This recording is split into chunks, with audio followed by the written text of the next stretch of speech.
You will find critics of capitalism will make these baseless assertions and claims, and there is no finer example than this. As you all know, I despise PragerU for many, many reasons. Mostly the rampant misinformation, but another thing that really gets under my skin is that they try to frame their political activism as an educational resource. Indeed, all of their videos are categorized as education, even their most brazenly partisan videos that don't even try to be educational. But they're not alone. There's also the Foundation for Economic Education. But while PragerU is a conservative mouthpiece funded by the Wilks brothers, V is a libertarian mouthpiece funded by the Koch brothers. More specifically, they promote the Austrian School of Economics, which makes it all the more hilarious they call themselves the Foundation for Economic Education. The likes of the Prager University and even that of the Foundation for Economic Education provide a lot of fantastic material that is educational. So we'll see what he has to say in order to back his claim up with, because that's what you'll find with the critics. You'll often find that a lot of their arguments are based on claims with nothing to actually back what they have to say. Austrian economics is not within the scope of modern mainstream economics. Mainstream economics includes Keynesians to the left, and to the right there are the monetarists and supply-siders, but monetarists and supply-siders still accept the basic precepts of modern economics. Austrians do not. The problem with that of supply-siders is that they ignore the demand side of economics. The demand side of economics is basically what's going to determine what your prices are and the value. Let's just say, for argument's sake, that you ran a private business. Each month you produce these products and you sell these products. You're going to produce products, and there are going to be some products that are not selling and some products that are selling. That information from consumers' demand is telling you what to produce more of and what to stop producing. It's telling you what your least valuable products are. You got that information from demand, which goes to tell you something that Keynesians and that of the supply-siders really don't understand the basics of economics at all, because if they did, they would understand why the study of economics exists. So why does it exist? It's a question of our place on this earth with scarce natural resources. Natural resources don't last forever. They are scarce.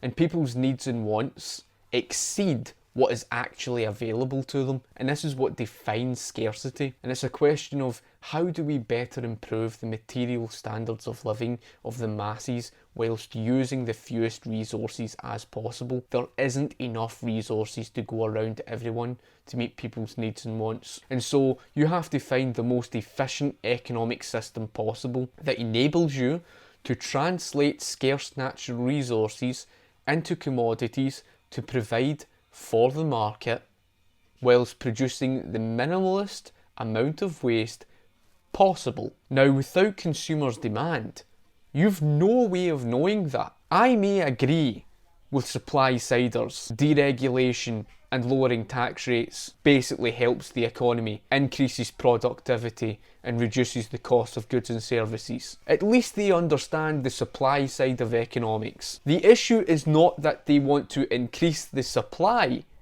of said produce.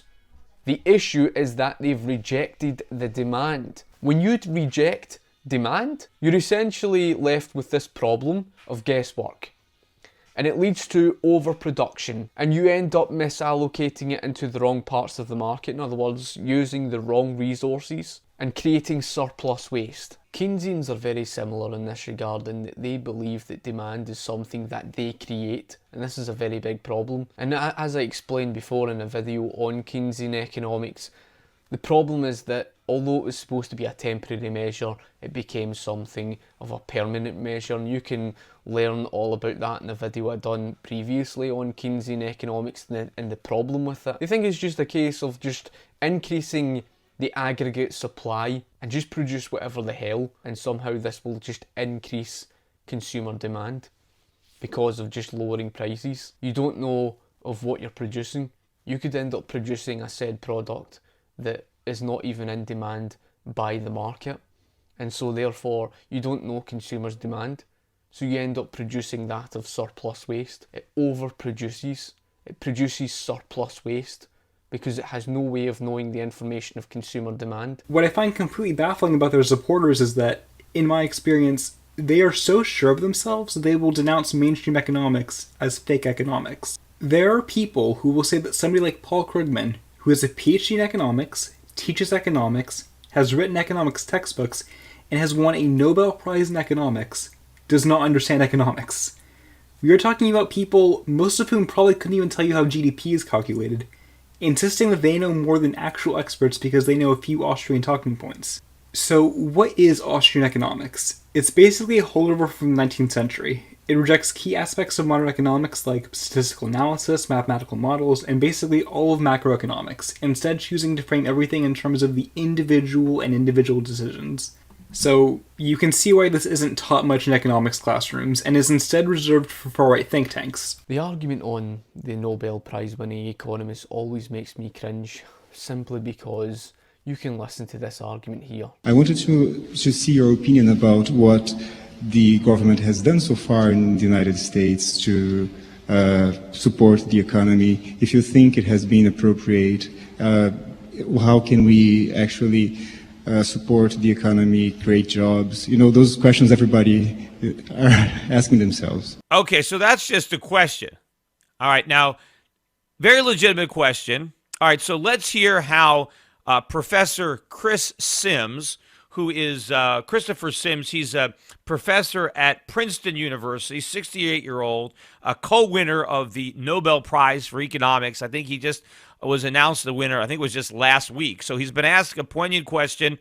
What do you think about the U.S. economy? Have we done the right thing so far? You know, should we do something different? You know, what do you think? Here is his carefully considered response.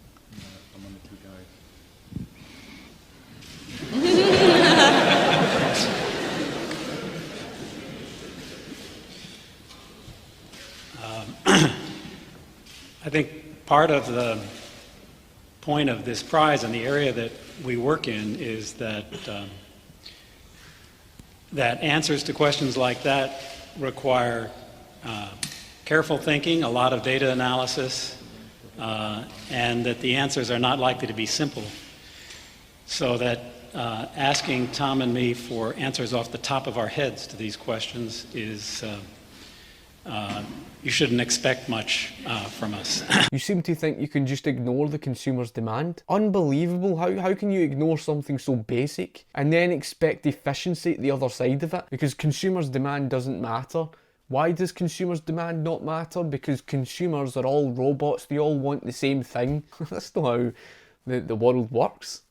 They don't all want the same thing. Consumers all want different things. They all have different needs and wants. So how then do you plan production for that of a society with all different needs and wants? And one of the conclusions that you come to from this free market is always right mentality is why nothing is overpriced. That's right, the good folks over at FEE are here to defend price gouging. Yeah, I call this one VCR with a butter knife stuck in it. Brilliant. Visionary.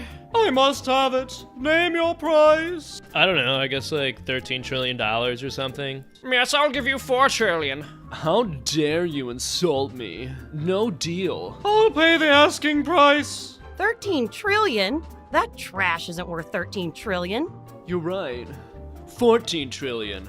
What? No! Don't do that, it's worthless. Mind your business, lady. Actually, if you think about it, things are really just worth whatever price the buyer and seller agree on. What he doesn't understand is that this isn't price gouging. It's really all down to what the consumer is willing to pay for it. That's the message that the Foundation for Economic Education was putting across. Now, that argument in that example might be a wee bit silly because in the real world, that product would never really go for $13 trillion.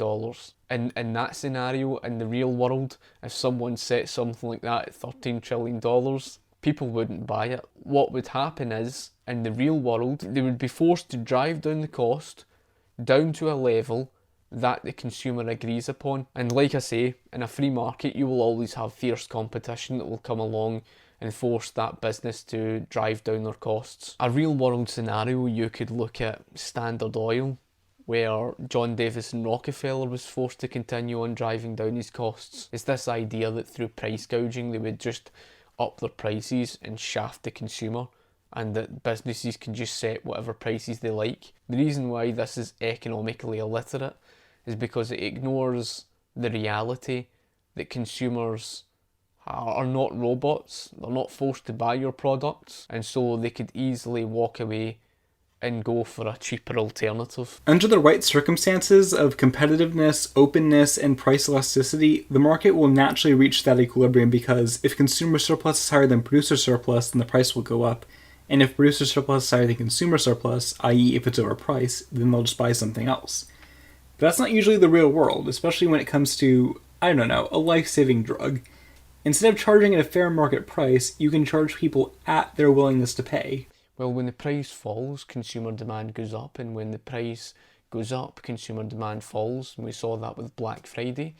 And using this monopolistic system that we see today, where people regarding healthcare have very little choice in the issue with regards to life-saving drugs and stuff like that, where someone like that guy had monopolised the very cost, to try and conflate that with that of a free market is completely and wholly irrational, because I can tell you this, if that guy had competition on his back, and if there was the consumer choice in the healthcare market today in the United States of America, which there isn't, the likes of that guy wouldn't have got away with what he did. Price gouging basic necessities to hurricane survivors who need them is coercion. Using the example of hurricane survivors and those taking advantage of it is simply not the real world of that of a capitalist system in a free market, where in the free market you would have that of contributors who help through their free will, through charity. But not when it comes to healthcare, education, wages, infrastructure, or really any industry that, for whatever reason, is fundamentally not fit for pure market conditions. And of course, any industry is vulnerable to fraud and market failure, which is why we need regulation to keep private interests in check. Rather remarkable that you would say that, given the very fact that the British NHS costs more than £120 billion per year, and that is extortionate. And no one said that the American healthcare system is ideal, but the problems with the American healthcare system was because you're living in the absence of the free market. Your argument to keep things in check through government regulation essentially led to the monopolies in the first place. And as we saw before the antitrust laws, the consumer price index was continuously falling. That was, of course, until your government stepped in with all the government intervention through government regulation. Anyway, folk, if you like the video, be sure to like the video, share the video, favourite the video, and of course, thank you for watching. I shall talk to you later. Cheers.